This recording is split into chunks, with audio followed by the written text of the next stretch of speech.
平时爱看警匪片的你啊，想必所追求的莫过于其中劲爆、紧张又刺激的场面，正义勇敢的警察对抗邪恶凶狠的匪徒，每次看啊都觉得很过瘾。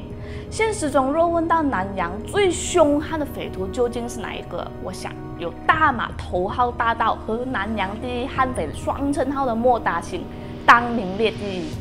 莫达清原名黄达清，1951年出生于马来西亚吉隆坡，于上世纪70年代成为马来西亚让人闻风丧胆的头号大盗。此人手段狠辣，行事大胆，从最初的绑架勒索到后来的谋杀暗杀，最终演变为手持大火力杀伤性的武器啊，在街头跟吉隆坡警方大战。这个人呢，不但狡猾至极，而且天生福大命大。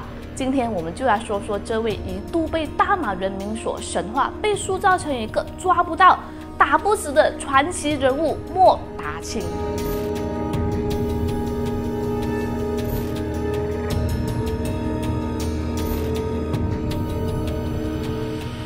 Hello， 大家好，我是美貌与智慧并重的小南。马来西亚上世纪70年代的罪犯代表人物莫达清啊，可谓家喻户晓。1951年呢，他出生于吉隆坡的怡保路。他这15岁啊，便辍学在住家的附近菜市场打工。当年的怡保路一带啊，龙蛇混杂，私会党360盘踞当地，势力庞大。莫达清加入这个360后呢，在短短3年期间呢，便闯出了名堂。莫达清接受过良好的教育，是个典型的文艺青年，懂音乐，是个吉他高手，会谱曲，会作词，更是对诗歌情有独钟，甚至还自己写过小说。但是谁也想不到啊，如此一个大好青年，竟然突然之间改变了性格。1969年，也就是在莫达清18岁那年，他第一次持枪干下了第一宗抢劫案。接着在同一年内连干8宗抢劫案，不过他犯案的生涯很快就结束。这一年，莫达清被警方逮捕，法庭判处他7年坐牢的徒刑。5年后的1974年年底呢，他刑满出狱。江湖传言啊，莫达清出狱后呢，曾对家人忏悔，誓言要改过自新，不再犯案。虽然如此，他人在江湖却身不由己。每当怡保路发生私会党格斗或者是抢劫时，第一个被警方传召查问的人总是莫达清。由于他拥有犯案坐牢的记录呢，又在360私会党占有一席之地，即使案件不是他干的，警方总是认为凭他的江湖地位，必定能提供有用的线索。由于警方的侦查矛头总是指着他，令莫达清不胜其烦，而且极度反感。久而久之啊，他把心一横，决定重出江湖，而且是人要干就干大的。莫达清重出江湖后，1年之内就干下30多宗劫案，其中1天之内更是连抢2间银行。1975年中期啊，莫达清与3个同党，分别为阿黄、邦格仔与细仔合伙干案，几乎将整个吉隆坡反转过来啊！而最为轰动的是1975年10月26日周末的跑马场。莫达清偏偏选在人群最多的这一天，光天化日之下抢劫这个劫款车，为数多达20多万令吉，足见其胆子之大。成功抢劫劫款车后呢，莫达清等人就地分账，因此他获得了4万令吉。随后，莫达清没有去花天酒地，而是利用分到的钱从泰国购入这个大批的军火，包括千粒子弹、手榴弹以及枪支。而这批数量惊人的军火，让莫达清的势力更加膨胀。此后，莫达清的名堂震撼警界，成为警方誓要捕获的头号人物。当时只要有大案发生，必然会联想到莫达清，总是认为又是他干的好事。他干案的新闻也时常上报，而且一宗比一宗猖獗。虽然在警方眼中莫达清是一个狡猾之徒，但是在民间的眼中啊，特别是怡保路一带的居民，都认为他是现代罗宾汉，一个劫富济贫的侠盗。不过警方认为莫达清分钱给居民，只是为了收买人心，充当他的耳目罢了。所谓罗宾汉的说法并不恰当。由于怡保路的居民都是互相认识啊，只要一有陌生人到来呢，居民很快就会发觉。所以在这样的环境下，警队进入这里根本就是自爆行踪自从莫达清藏身怡保路后呢，居民都提高警觉，只要有风吹草动，就立刻通报莫达清。因此，警方多次采取这个突击行动都宣告失败。莫达清总是能预知风声，有时甚至在最后一刻也能及时逃脱。当时追捕这个莫达清的行动呢，是由市警特别调查组主任古拉辛负责的。他素有这个罪恶克星之称古拉辛的名字在印裔传统中有勇猛雄狮的意思，而古拉辛真正人如其名，脾性刚烈，嫉恶如仇。他手下的多名猛将对他也十分佩服。其他参与行动的警官包括一名洪姓刑警警官，两人的警阶都是副警监。警方在莫达清横行的日子里，一直无法将他活擒，因此如何逼使莫达清现身，成为古拉辛急切完成的任务。据传闻呢，古拉辛在无计可施的情况下，准备兵行险著，扣捕莫达清的父母及兄弟，以盘查莫达清的行踪。不过，古拉辛的建议呢，受到洪警官的极力反对，因为洪警官认为犯罪的人是莫达清，他的家人是无辜的，更不应该殃及家人。而且，如果透过这样的手段抓捕莫达清，警队也不会光彩。两位警官就为此争得面红耳赤。由于决定权在这个古拉辛的手中莫达清的家人最终还是被拘留，数天后呢才获得释放。但古拉辛怎么也没想到，这样的举动竟为自己惹来了杀身之祸。1975年11月22日的深夜11点，古拉辛离开总警局，独自驾车返回家中。途中经过某个三岔路口时，黑暗中突然闪出数名枪手，向他的车连开11枪。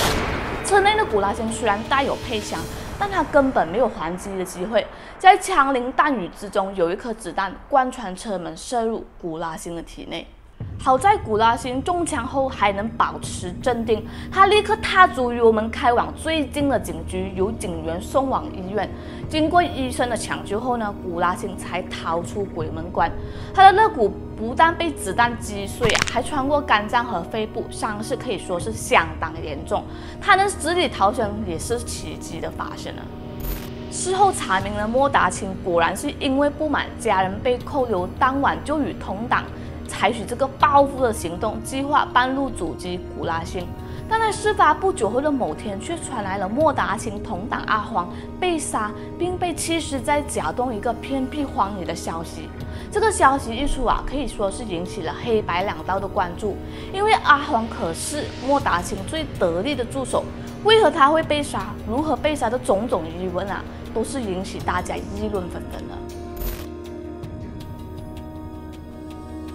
关于阿黄被杀一事呢，在当时是有2种版本的说法。第一种是说阿黄在一场诗会党的火拼中惨遭对方枪杀。原来莫达清在360诗会党活动时呢，霸占了怡保路一带，而毗邻怡保路的真江新村与甲洞呢，则是五指山诗会党的地盘。所谓卧榻之旁，岂容他人酣睡因此双方出现摩擦也就难以避免。而自从莫达清大量购买军火后呢，便有意扩大地盘，进军甲洞。但甲洞这块肥肉原本就是五指山诗会党所有，双方为此进行谈判，殊不知谈判破裂，随即发生冲突，造成五指山的首领和阿黄在枪战中被杀。至于第2种版本是说莫达清清理门户，阿黄被杀身亡。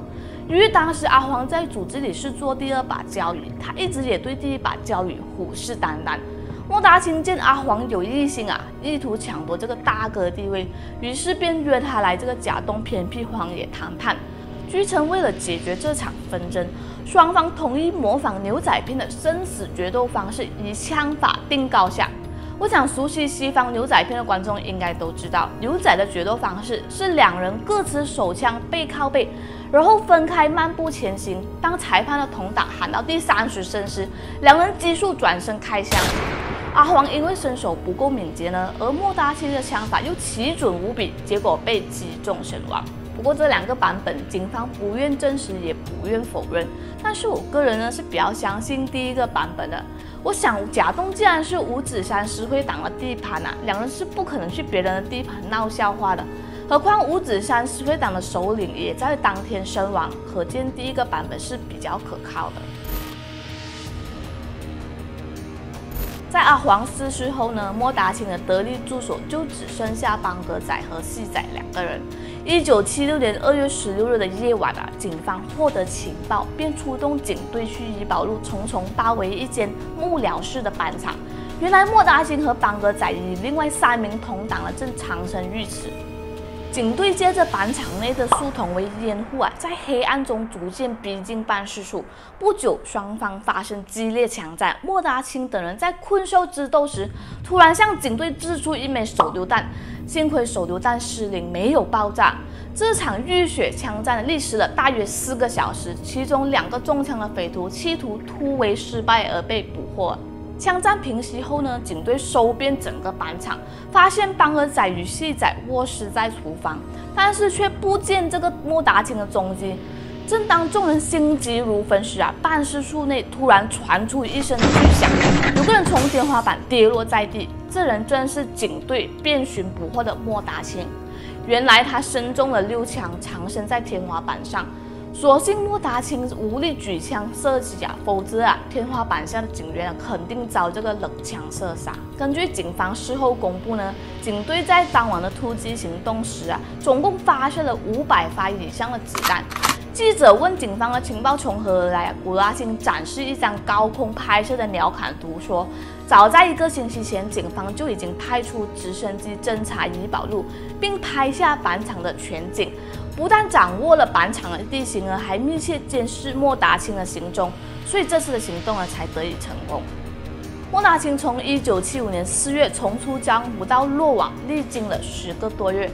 对于这个人吉隆坡警方可以说是大伤脑筋然而，马来西亚的法律对于死刑宣判所用的时间又特别长，直到5年之后才最终宣判莫达清死刑，于1981年6月11日被送上这个绞刑台。至此呢，这名曾将吉隆坡搞得天翻地覆的大盗就此丧命，结束其传奇又罪恶的一生。莫达清在人生的最后2年开始写起了这个日记。别说呢，他还真是个文青文笔运用的十分好，任谁看都不会认为他是如此一个凶悍的匪徒。